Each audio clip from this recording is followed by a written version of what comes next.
Welcome back to Wise Men Company, fellas. Today we're going to be taking a look at the Ruger American Ranch Rifle. This one's in 300 Blackout. I know what you're thinking, this isn't the typical type of rifle you see on this channel. This gun right here is kind of going after the hunters of America, but I think you can put this gun into a number of different roles. It comes in a number of different calibers. It has some great features. Above all, it comes in at a screaming price point, which is sub 600 bucks. This is a really easy rifle to justify adding to your inventory. Again, low price point, high quality, and we're gonna cover the specs on it right now. This is the Gen 2, much improved over the Gen 1 in my opinion. Gonna cover the specs, and then we're gonna change this thing. We're gonna dress it up a little bit to suit our tastes.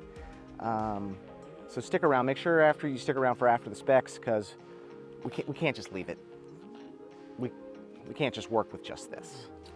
Okay, let's cover the specs real quick. Let's start with the stock. Stock is much improved over the Gen 1. The Gen 1 was just kind of smooth, plain, tan, very vanilla. This one has a textured stock, the Gen 2 does. It reminds me of the HS Precision stocks. It's kind of got like this splatter paint all over it. You can get different size combs and pads at the back to adjust length of pull and comb height. You have to get those from Ruger though, so that's nice that they give you some adjustability. I wish they would include it with the gun, but that's probably how they keep the price point down, not including all the cheek pieces and butt pads. You just have to go to Ruger if you want to change it. The length of pull on this one is fine for me. As we move forward, you're going to see that it is going to take a common AR-15 magazine. Like I said, this one's in 300 Blackout. If you got the 5.56 one, it'll also take a regular magazine. I just have a 10 rounder in here, but you could run 40s in here if you wanted to. Yeah, it would look weird, but you could do it, and it's America. As we move forward, you have your sling stud up front, and that's where you can mount a bipod. The grip here, where you would place your hand, does have a little bit more texturing, so that's nice. I'm probably going to add some grip tape in there just to give it even more grip, a little bit more texture. But the stock is really well done. It is free floated, and it is, like I said, much improved over the Generation 1. All right, let's go over the controls. So this one does have a 3-position safety. So all the way forward is fire, you'll see red. It has a middle switch, which allows you to run the bolt, but not fire. And then full-on safety mode is gonna not allow you to open the bolt. So all the way up is going to be fire, all the way down is safety. It does have last round hold open, so if your mag goes dry, you cannot run the bolt forward. Kind of a nice feature, because then you don't have to check. You can just know that, oh, my bolt's not going forward anymore, I'm out of bullets. So the mag release is right here on the side. It's a standard AR-15 mag release. Drops the mag nicely and freely. The trigger is Ruger's 2-position trigger or adjustable trigger. I haven't adjusted it at all, but they throw these in a number of their guns. It's not uncommon. It's a decent trigger, not bad at all. The bolt knob is improved. It's larger. You saw on the Gen 1s that a lot of people changed their bolt knob or would put a plastic piece over top of it to make it bigger. They already went ahead and put a larger bolt knob. Just gives you a little bit more real estate to grab a hold of. You can unthread it if you want to and thread on something else if you want. I'm gonna stick with this. The bolt on this gun is incredibly smooth. I think that's improved over the Gen 1 as well. I saw a lot of videos where people were getting hung up with the bolt, or they would have to lap it or things like that. This one is very easy to use, very smooth, no complaints about it at all. The barrel is 16 inches and it is a stainless barrel. It does have spiral fluting on here, which is really cool. That's supposed to aid in cooling. That's nice. I don't think I'll ever get it hot enough where that will matter. I always just like the aesthetics of spiral fluting. I liked it when LWRC did it. I like it on here. It just looks good in my opinion. And we all know looking good is important. At the end, you're gonna see a muzzle device. It is threaded 5/8 by 24. Like any common 30 cal gun, you can unscrew it, put on your can, which I will be doing. So that's nice. If you wanted something to tame the recoil a little bit, it's gonna come with that muzzle device on the end. Barrel is a 1-in-7 twist.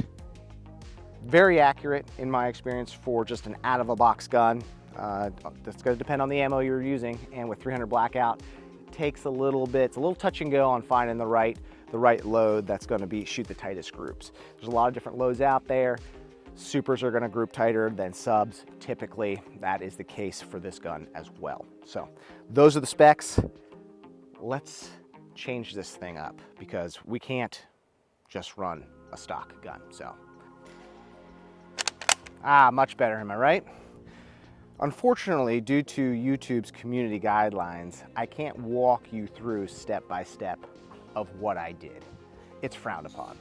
So I'm just gonna cover what I did right now. Nothing really crazy, nothing too fancy here. A lot of you have seen this type of stuff before.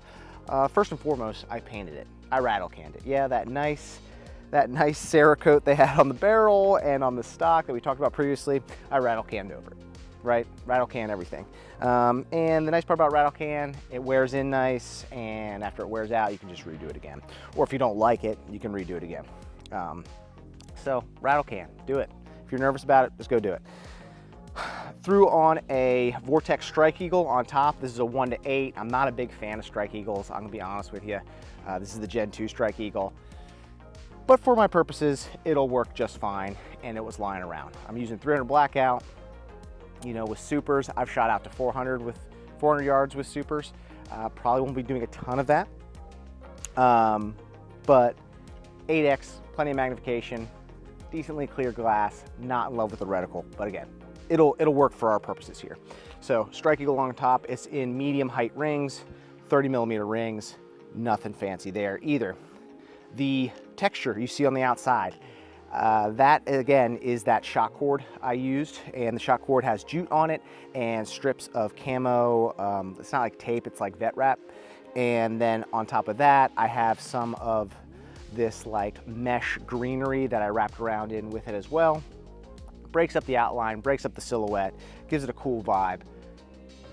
Easy to do, easy to do, and you can unwind it if you want to take it off. Harris bipod, this is the 3 to 9 inch, I believe, or 6 to 9 inch Harris bipod, and it does swivel. You can lock it in place, but Harris bipods are great, quality, high quality. At the end, I had a, this is an Omega, Silence Co. Omega 9K can lying around. This is actually, Blackhawk was branding it for their own. They're discontinued, but it's an Omega 9K can, and it'll work great for 300 Blackout. I've used it for 300 Blackout in the past. It's short, stubby, gives this gun kind of a cool look. But that's what I did to it. Nothing crazy. Kind of got rid of that fuddy hunter vibe and made it more of a tactical, practical vibe. And honestly, this isn't my idea. I watched a video from a guy named Denton. He had a Gen 1, great video. He had a 5.56 ranch rifle, and he did something similar, and I basically copied him. I thought it was a great idea, and his purposes were, hey, this is a low-cost Minuteman rifle I can use, I can train with. Maybe you already have a bolt gun and you want to train with something that's a little cheaper than maybe 6.5 Creedmoor or, you know, fancy 308. This would work as a great trainer, and I think that was kind of his application as well. I have kids. My kids will love shooting this thing. They love shooting 300 Blackout. Kids are expensive.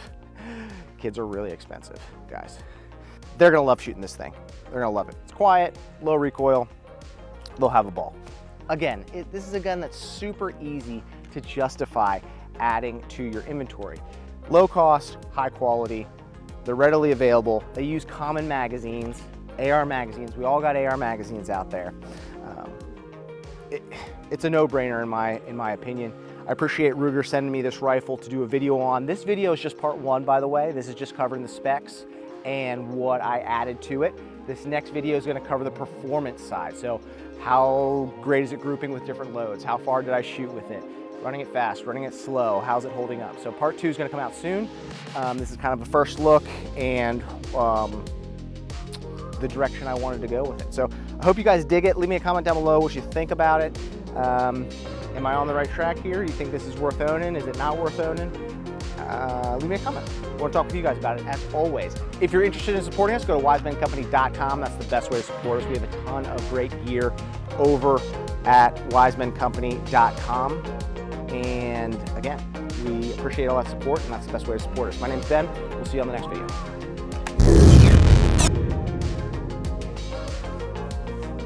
So here's something that wasn't my idea, but I can't remember where I found it. So this is great just to keep on your person, in your kit. It's a long piece of shock cord, so it's stretchy, and it's got camo pieces and jute tied the whole way down. So I can literally just put it on a gun, wrap it around, and it breaks up the pattern, breaks up the silhouette. Packs up to nothing.